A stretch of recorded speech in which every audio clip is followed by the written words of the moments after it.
Okay, very kind of conflicting game. So get the negative out first. Poor second half. Again, one score on offense, which has been a issue as of late. And then you get really lopsided when your third and fourth downs. We go 1 of 9, they go 12 of 26. So then your play counts are all out of whack, 93 to 65, and now you got problems. So not good that way. Ideally we would have loved to play better, get some backups in, and, with a short week coming up and a later game compared to the state having an earlier game. So is what it is. On the positive, excited for our seniors to win, to be able to win 7 in a row at home. They'll always, have a memory of that no one's ever done that before here. Or not 7 in a row, 7 for the season, go undefeated, and 9 or something in a row, which is cool. Just kind of not the exact send-off was hoping for, especially for Matthew. Really frustrated in the red zone at the end when we got a chance to go to 3-score game and end the game, and we forced something in the middle and with the throw. So not pleased with that, but we're 9-2.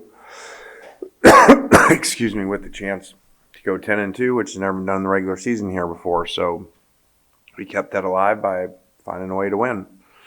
And now we got a huge challenge, going to a very tough place to play, a rivalry game, and they're playing extremely well. So it's going to be a challenging short week, and get ready to have a chance to do something really special. All right, questions? Start with me. Can you put your finger on why the third quarters have been so flat these last 3 weeks? I don't know. There's been years have been really good with that. I'm not sure. I think part of that has been, our lack of depth, that we start really fast, and so the game's in high tempo on both sides. And we do not play a lot of players, especially when receivers have been banged up. So those guys wear down. We don't rotate any linemen. So I do think that's part of it, but still we got to execute better. You mentioned the third and fourth downs. It's a thing you guys have been pretty good at the last couple of weeks. Just, was it anything specific you saw, or you still got to kind of watch the tape to figure out what happened there?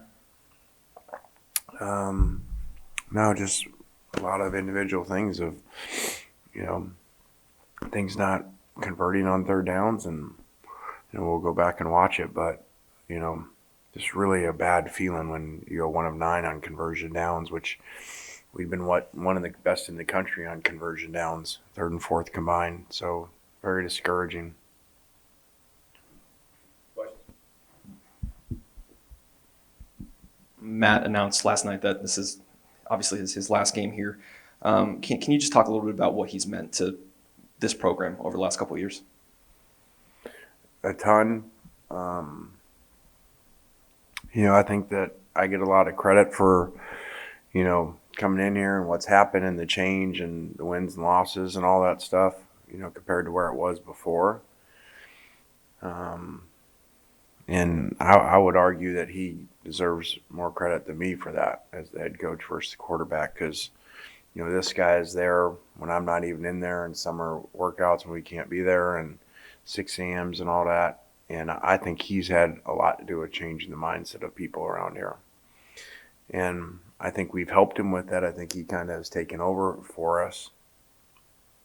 I went in the locker room afterwards. I took a few minutes before to figure out, okay, am I going to go in like I would if this was in the middle of the season and rip them and say, well, we're not supposed to play Vanderbilt this close the way Vanderbilt was this year. And I kind of came in and said, all right, I'm not going to do that because I do it too much to them.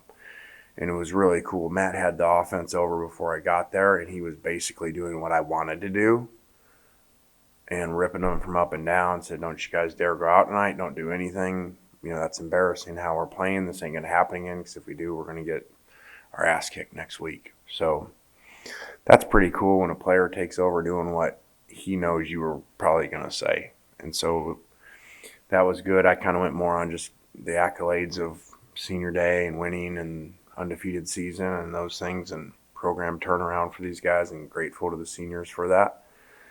So pretty neat to see. When did you know you'd be getting Mingo for this one, and just what kind of a pitch count is he on at this point? We did not know. He had done a few things. It was a warm-up base thing, and tried to play him every other series early, and then, he just didn't feel like going in the second half.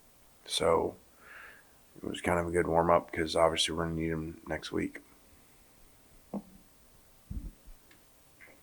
Questions? Looking ahead to next week, of course, it's the Egg Bowl against Mississippi State. You're able to be a part of that last year. What did you take away from that game last year, kind of getting you prepared going into a hostile environment on Thursday night? Well, I think it's different, with the COVID aspect, so there wasn't really a crowd element that way. So I don't know. I know I'm not diminishing rivalry games, but everyone says you're supposed to treat them different and do all this different stuff, and I've just never been around where you do that. You don't all of a sudden practice more or try harder. That's not how we do things. We try to get to 1-0 every week. So I know you want to hear that, we're going to do some magic thing this week because we're playing Mississippi State, but we just got to prepare really well.